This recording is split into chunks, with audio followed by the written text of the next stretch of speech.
Hey, it's Meatball. And Mark. And this is the Rocker Morning Show on demand from 107.7 RKR.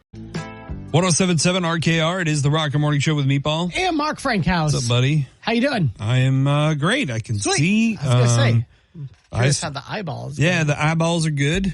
No problems today. The steroids, I think, are keeping me going, though. That's great. Yeah, it's fantastic. I'm telling you, man, if you are having trouble staying awake, steroids to the eye. That's what I suggest. Man, I need some steroids in my eye right now. I'm all right. Anybody out there got any roids I can have? Yeah, no, I'm kidding. Make sure these are medicated drops. They were prescribed to me. Don't do that. That's really bad. Last week of no NFL football, Mark, and college football kicking off this weekend. Actually, tomorrow. Yeah. Are you ready for all this nonsense? I am ready for some football. Already, like in week 0, we had an upset. Yeah, I know, Florida State lost to Georgia Tech in Ireland. Lord. That was amazing. But then we have games starting tomorrow. Nothing really of note. I think Kansas is playing Lindenwood. I think that's really the only great game tomorrow. Let's see. Utah is playing, I guess, too. Oklahoma playing on Friday. Let's see. What day does Michigan play? They play on Saturday, I'm sure, right? Fresno State. How are you feeling about Fresno State there, Mark? Man, I'm a little nervous. I'll be honest.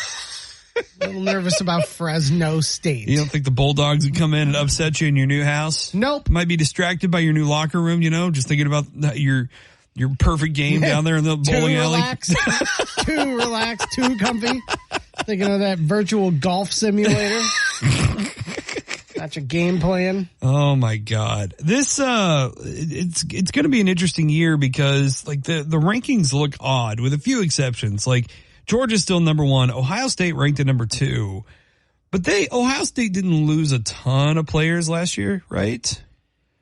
Some, obviously, you lose a handful every year. Yeah. But I mean, compared to, I don't know, maybe compared to Michigan, Michigan lost a lot of their stars last year after last season. Yeah, they did. That's concerning. Not Fresno State concerning, but. Yeah, it just, I think the AP polls had them 7th or something. Ninth. Yeah. Yeah. I think that's pretty fair considering that you're not having the same team come back. Right. But you've also got Big Ten teams, Ohio State, Oregon, Penn State, and I guess you could kind of count Notre Dame in there-ish above you guys. So Michigan in for a fight in the Big Ten this year. Yeah, definitely. It's gonna be a struggle, but we're determined. Yeah. I think it's gonna be a fun year, though. I'm intrigued that my K-State Wildcats are already ranked number 18, which is it never bodes well for us when they rank us in the top 25 to start the season. Yeah. I like the underdog years. I like the ones who are K-State ain't going to be nothing. And then we're like, oh yeah, boom. And then we become number 1 and then lose to Baylor. That definitely didn't happen. And I did not break a TV that day. It's good. It's good to know. Yeah. That's something that definitely did not happen. Need a therapist. No, I'm good. No, the broken TV took care of everything. No, actually, I've got my last fantasy drafts this weekend for fantasy football. Yeah, that's right. We got ours on Saturday. Ours on Saturday. I actually have 2 live drafts that overlap by about an hour, so that's going to be fun. Yeah. I'm going to have my computer up and my laptop up, and I have another tablet in front of me. It's going to be chaos, but I think, regardless of how we feel after first week, I think we're all going to be happy to hear, despite the fact that I am a Cowboys fan, I have become a Lions fan adjacent. Yeah. They're kind of my number 2 because I'm a homer, and I love the environment going on. Just waiting to hear this live again, man. Jericho! Jericho! Jericho! Jericho! The fact that they're already starting false starts in preseason. Oh my God, man. That was awesome. Yes. Preseason. If you want to, I'm telling you, anybody coming to Ford Field this year, fire. You are in trouble. They might actually bite your kneecaps off. And especially if they get Ndamukong. Are they getting Ndamukong? Did that happen? I don't know. That hasn't happened yet. We need it, though. Regardless, protect your kneecap. All right, it is the Rocker Morning Show with Meatball. And Mark Frankhouse. All right, buddy. Are you ready to cringe?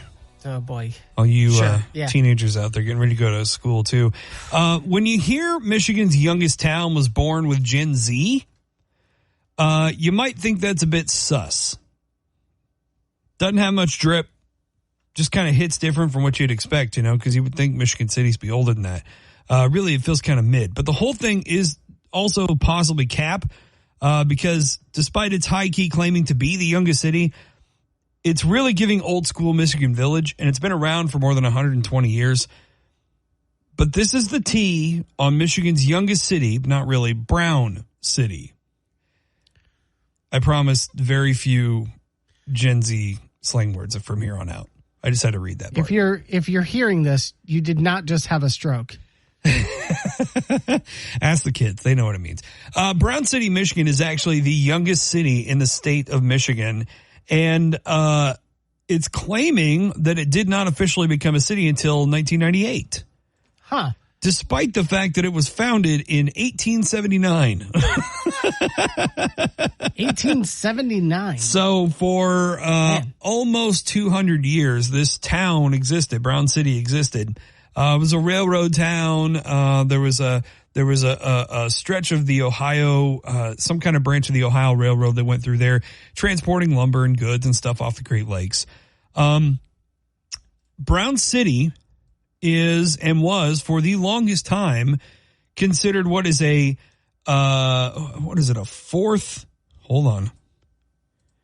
class city.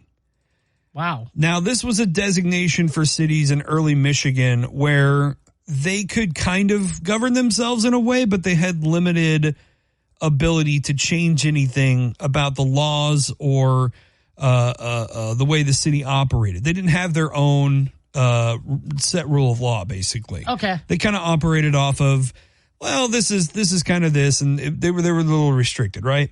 Well, finally, in 1998, they decided, hey, that Home Rules Act that was enacted in 1909, we should probably do that.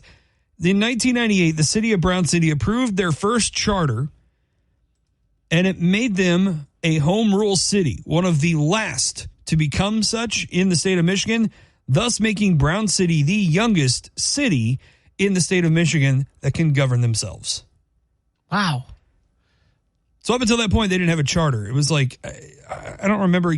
It's very difficult to try and to explain how some of that government stuff works. Yeah. But basically, they had to appoint positions that normally wouldn't be appointed, and you could only elect so many people. And then there were positions that had to be elected that normally you just appoint. Okay, gotcha. So it was very restricted. But they also didn't have their own charter. So finally, in 1998, while we were watching Titanic and Armageddon at the movie theaters and getting jiggy with it with Will Smith, Brown City was writing their charter and becoming an actual city in the state of Michigan. So they're a Gen Z city. It's pretty cool. That is pretty wild. Yeah. The fact that, what are they, 20, is that 20, how many years is that, 1998? Yeah, that's coming up 20, on 30 years 30, almost. Oh, yeah. Yeah, we're 26 years. Oh, my gosh. Man, 30 years. That's a difficult age, I'm telling you. I say is we're about to turn 40. I'm not laughing. I'm crying internally. It's a coping mechanism for me. Still trying to process what the hell you said at the beginning. You're not down with that slang, Mark? I know what some of it means, but something like Old Town Village or whatever the heck you just said, like I don't even know. Nobody knows. Nobody has any idea what the hell you're talking about. I guarantee you there's some Gen Zer in the car right now that understood everything I said. Meatball is literally Steve Buscemi right now with the skateboard. What's up, fellow Gen Zers? Steve Buscemi's better looking than me, you know. It's time to turn up your dials and tune out the traffic because we're playing the Daily 5 on the Rocker Morning Show. Testing the mental magnitude of your favorite morning monkeys on the radio. And now, your hosts for the Daily 5, Meatball and Mark Frank House. It is the Daily 5 where Mark and I ask each other questions. The other one answers. Today, Mark is asking the questions. I am answering. I got some help on the line today from Chris. Good morning, Chris. How are you? Hey, good morning. Good. Awesome, man. You got to help Meatball get 3 out of 5 questions correct. If you do, he'll make it 2-1. If not, I'll actually get the win for the week. He sounds so surprised. Hasn't happened in a few weeks. All right. Question number 1 is history. What year was National Geographic magazine first published?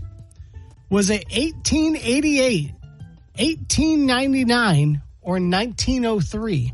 1888, 1898, 1899. 1899, or 1903. Yep.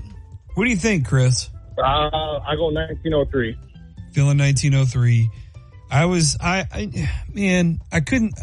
I didn't think it was in the 1800s. I'm kind of with you. I think it's going to be, even though it's just barely there, in the 1900s. We're going 1903. Final answer. 1903, final answer. This is an old magazine. Oh. 1888. Wow. All the way back to the 1880s. Wow. Freaking crazy. It's been around that long. What were they putting in the 1888 edition of National Geographic? We live on Earth. Congratulations. Oy vey. Okay, sports. Question number 2. What city did Babe Ruth hit his longest home run ever in? Was it in Detroit, Windsor, or Boston? I got to believe most of the games were in Boston over those other two. Yeah. Wasn't Windsor the place, though? He, hit it out of the ballpark and into the lake or into the river, maybe? Well, I don't remember that. I feel like, gosh. I'm torn between Windsor and Boston. And I swear there's a story. I don't know if it was in Windsor, but I swear there's a story about him hitting a home run out of the park somewhere in Canada, and that ball is laying in the bottom of a lake or a river somewhere now. You say Boston, though, right, Chris? Well, I'm guessing he played most of those, between those 3 teams, he played most of the games in Boston, right? But yeah. Again, just guessing. Yeah. All right. Let's go. Let's just hedge our bets here. Let's go Boston. Final answer. You were right, Meatball. He did. That was his last home run he hit into Lake Erie. Okay. Detroit. Really? Yeah. Tiger Stadium? No, it'd be the one before that.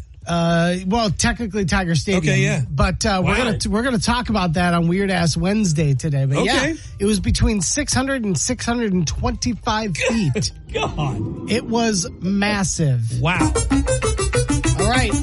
Got to run the table to stay alive. We go into history again. Theodore Roosevelt's kids had some pretty weird pets.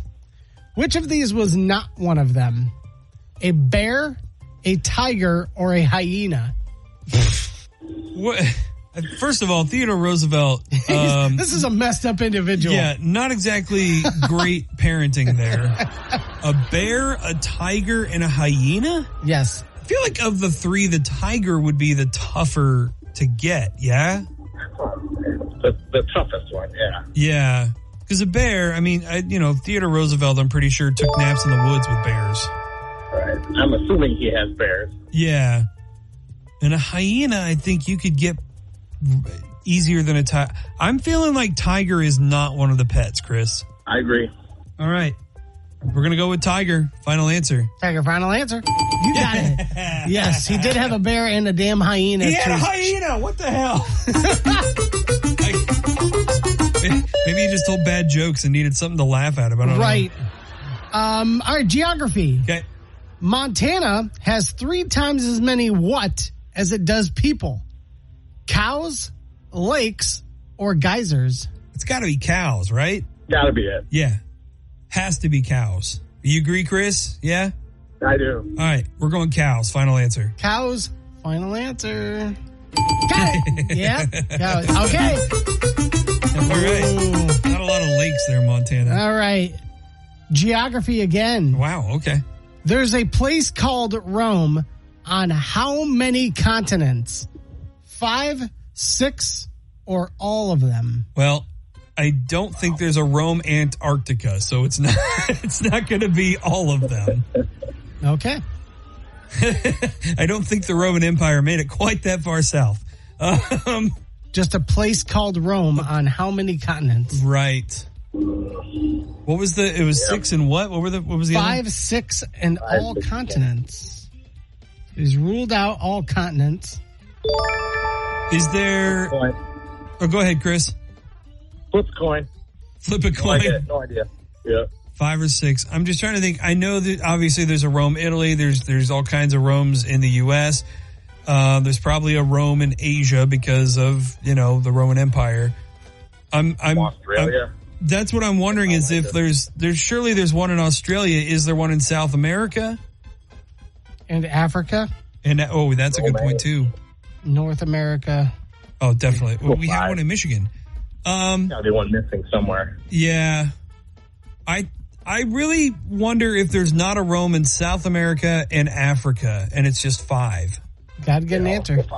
30 seconds ago. I know. You're going. You feel good with 5, Chris? Yeah, let's go. All right, let's go 5. Final answer. 5. Final answer. There is a place called Rome in 6. 6. Okay. All but Antarctica. Oh, okay. All right. So Romans could not take advantage of the opportunity.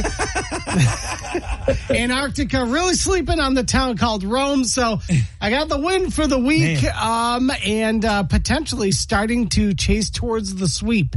We will have to see, though. I got a long battle ahead of me. But regardless, our good friend Chris, you are going to be going to that Win 'em Before You Can Buy 'em Sticks concert. Congratulations, bro.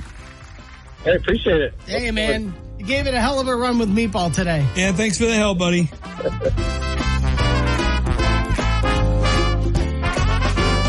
An RKR. It's a Rocker Morning Show with Mark Frankhouse. And Meatball. Getting ready, school's back in session now and taking a look at next year because it's important because, it goes without saying every year there's a new school year, there's new freshmen coming in. We're a college town, and it's good to know where the good schools are because not everybody can afford to go to like a high university. Right. Some of us are not that intellectually capable. But there are some great community colleges around Michigan. And so we actually found the top 5 community colleges in Michigan. Okay. And it shouldn't come as a surprise. Kalamazoo Valley Community College named the best community college in the entire state. Oh, that's okay. Upper and Lower Peninsula, mind you. So, and there's some great community colleges. Northwestern in Traverse City was number 2. Okay. Monroe County in Monroe, they were number 3. The Washtenaw Community College in Ann Arbor, and then Schoolcraft College in Livonia. Okay. Some top universities there, and I've heard from a lot of people who have actually gone to KVCC that they said even that they had gone to multiple colleges and said KVCC was the best one they went to. Okay. All right. All right. Did you ever attend a community college? I didn't do community college. I went to a 4-year, which ended up being 6 years. But I did consider going to community colleges because there were a couple that I was close to a lot of people that went there. And truth be told, if I had gone to a community college before, you get your associate's degree and then you move on to a 4-year from there or whatever. If I had gone to a community college, I don't think I would have made it because my sophomore year is pretty much just nothing but partying. And I'm pretty sure I was there in sophomore year. I'm almost certain I was in college my sophomore year. Well, if you did go to KVCC and want to confirm this, hit us up at 978-1077. I was thinking about going to Oakland Community College on the other side of the state, and I right when I got out of high school, I started going to Baker College. Okay. And I was there for 2 days, and I was like, nope, I am not doing this. I had no idea what the hell I was doing. But community college is definitely helpful, especially with, the Kalamazoo Promise here. And KVCC, a lot of good reputation. So if you did go there, hit us up at 978-1077. I want to hear from your experiences if you feel truly that is the number 1 community college in Michigan. And let me know because I heard, isn't that where the Star Wars? Yes, I believe so. It's all coming together. 107.7 RKR, it is the Rocker Morning Show with Meatball. And Mark Frankhouse. Well, we are coming down to it, Mark. Next week is the last week we're going to get people qualified for the Rocker Rides. Yeah. And then we're going to start calling people and picking some finalists. And then somebody in just a few weeks is going to be driving home with a 2-year lease on a brand new Ford F-150 or Chevy Silverado. Yes, we've got 9 days left for you to get registered. So let me give you the heads up on where we're going to be. I'm going to be at Warner Vineyards tomorrow, 5 to 7. We got you registered for the Bob Seger tribute. Turn the page. You just want to come to that show in general. Yeah. But we're going to be out there getting you registered for the Rocker Rides. Meatball is going to be at Tapper Ford on Friday from 5 to 7. Mm-hmm. So visit him there. That's in Paw Paw. And then, of course, Meatball's going to be at Winefest next Friday. And that'll be your last chance to get registered for the Rocker Rides. But don't forget, if you've already gotten registered with us, you are in the running. We are going to be basically calling people on September 9th. It's a Monday. We're going to call you. If you've gotten registered, we're going to get 10 finalists. So make sure you got your phone on you. And then that's when we're going to get those finalists, and we're going to send them to the Red Knot Chili Pepper Show. That's where we're going to do the drawing. So lots of chances for you to get registered. Like I said, those stops, you can visit the Rocker Rides tab at the 107.7 RKR app. It's got our locations, dates, times, everything you need to know. But you can also get registered at around 8:10 Monday through Friday. And that's right now. So 978-1077, caller number 7. You are going to get registered for the Rocker Rides, all thanks to our friends at Warner Vineyards and, of course, Tapper Ford and Tapper Chevy in Paw Paw. 107.7 RKR, the Rocker Morning Show with Mark Frankhouse. And Meatball. I have a infatuation with these stories that come out of Walmart. Uh-huh. Just the most ridiculous stories of people getting in trouble in Walmart. Okay. There's the dude who stole like $200 worth of eggs. That was 2 years ago, so that was like 6 eggs. Oh, was that was okay, yeah. Yeah. There was the man who was busted stealing steaks in a briefcase for the 70th time. 70th time? Man. There's also the Ohio woman who was arrested, I think, last year because her toddler fired her handgun in the store. Good God. And these are all up here, by the way, on the 107.7 RKR app. There was also the woman somewhere in like South Central Michigan that tried to rob the Walmart while they were doing Shop with a Cop. Yes. Oh, my gosh, yes. Do you remember that? Absolutely. Oh, my God. It's the worst possible time to try that. The people of Walmart, it's so good. It is so good. So much pajama pants. It's just, and that's a great thing about it too, is I every time I go, I'm like, I'm going out scrubbing. Like I ain't dressing up for anybody.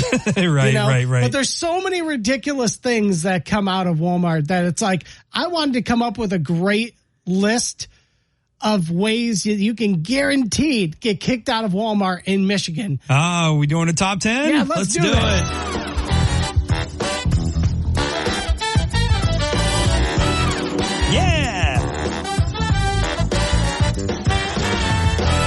All right, this is the top 10 ways to get kicked out of Walmart. Shall I start at number 10, Mark? Yes, do it. Number 10, put on a Walmart vest and try to help a guy get a TV into his car.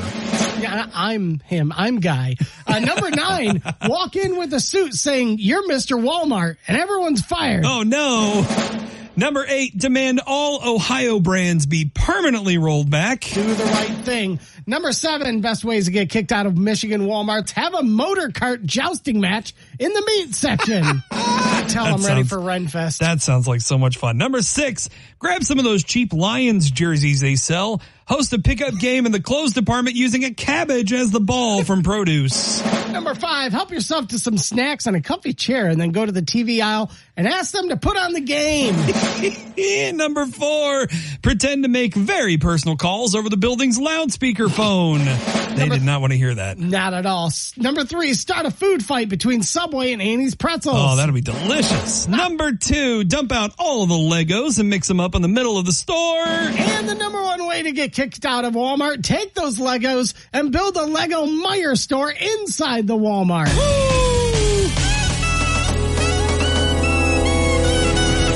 I wonder how many M-Perks points I'd get for that. Out of the deep darkest corners and the darkest ends of this world. From the Michigan Dogman to Bigfoot, the Melonheads of Allegan County, and people from Ohio.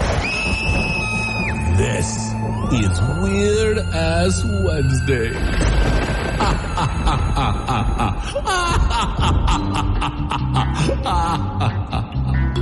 There are a lot of rappers nowadays kind of all have the same name, Meatball. They're like, Lil this, Lil that. Literally, Lil Wayne, Lil Baby, Lil Kim, Lil Durk, Lil John, Lil Nas X, Lil Uzi Vert, Lil Yachty, all these Lil Stoner, Lil Mosey, Lil Key, Lil Bibby. Which is funny because some of those guys are like 6 foot tall. Right. Not little at all. Funny thing, one of those names I said was not a rapper. Oh, shocker. Lil Stoner. Okay. Lil Stoner not a real is rapper? not a rapper. Oh, no. Okay. He is a Detroit Tigers baseball player. That's right. Lil Stoner. This is funny that he is not a recent Tiger. This goes back to 1922. Okay. Ulysses Stoner. His sister couldn't call him Ulysses. She couldn't pronounce it. Yeah. So she called him Lil. And his name became Lil Stoner. And he was a pitcher for the Detroit Tigers. Now, if you listen to the Daily 5 trivia game today, talked about Babe Ruth's biggest home run, he hit it off Lil Stoner. That's probably his one claim to fame. Other than the fact his name is Lil Stoner. Yeah. And the fact that he got his finger chopped off by a hatchet. I'm sorry, what? Yep. Lil Stoner gave up not only the biggest home run to Babe Ruth, but also a finger. But he's also known as the man who had a very distinctive cutting curveball, and the way he threw it was because when he was a toddler, he had his finger chopped off by a hatchet. Good God! And it was basically hanging by a thread. The doctors were able to reattach it. Amazingly, he did not lose his finger, but it grew crooked.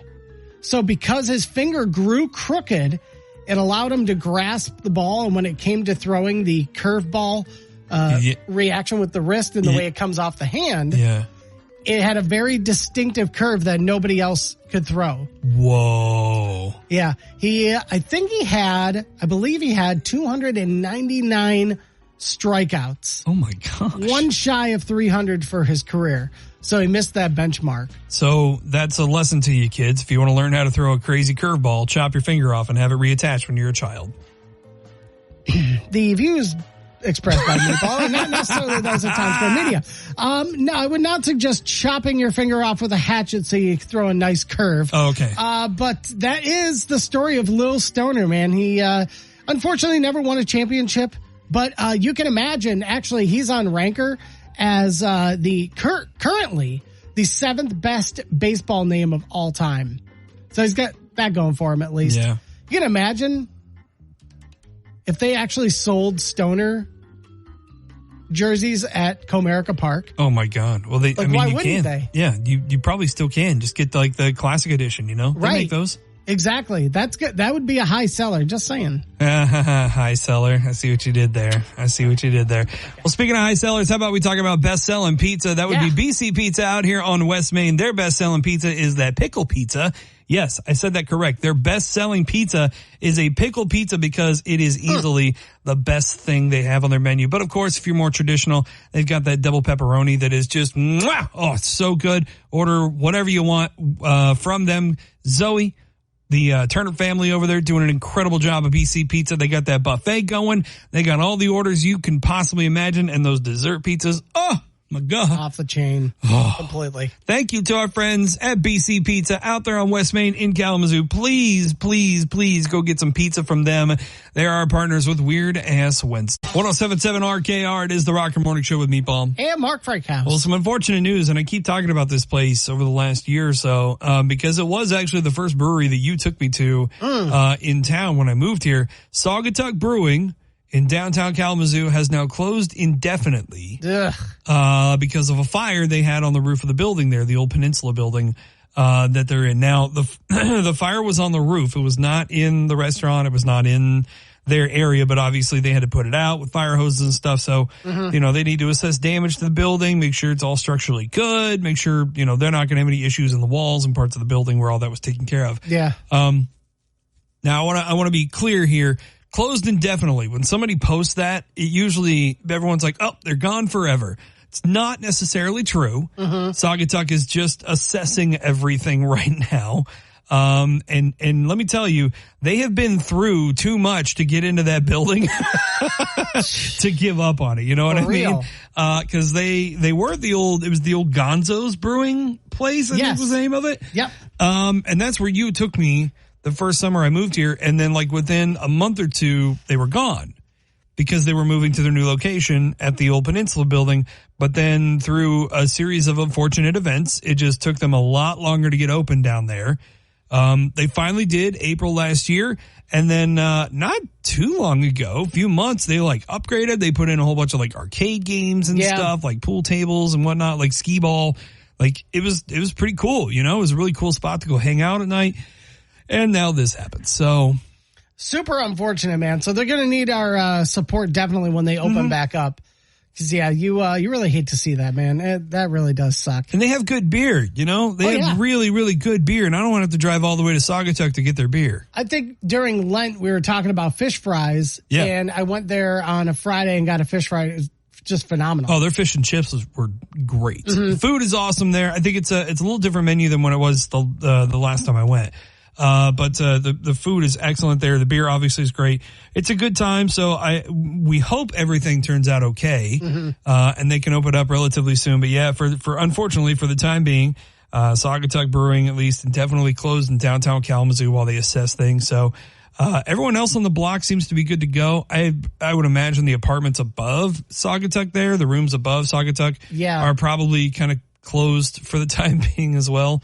But everyone around them is still good to go. But, man, well, that sucks, man. Like, I'm not trying to get down on it, but like at some point, do you start wondering if like, you know, the brewing gods just don't want you in that building? You know what I mean? Oh my gosh. I really want them back. That's not me saying, you know, this is a sign or anything, but like, man, just the adversity you have to go through to be in that building, like, it's worth it if they stay. Man, I really hope they stay and they can open back up. It should be all right. They'll hang in there. All right. If they need me to come drinking a whole bunch of beer to help them, you know, raise funds or whatever, I think I can handle that. What a brave man. I know, right? My sacrifice to the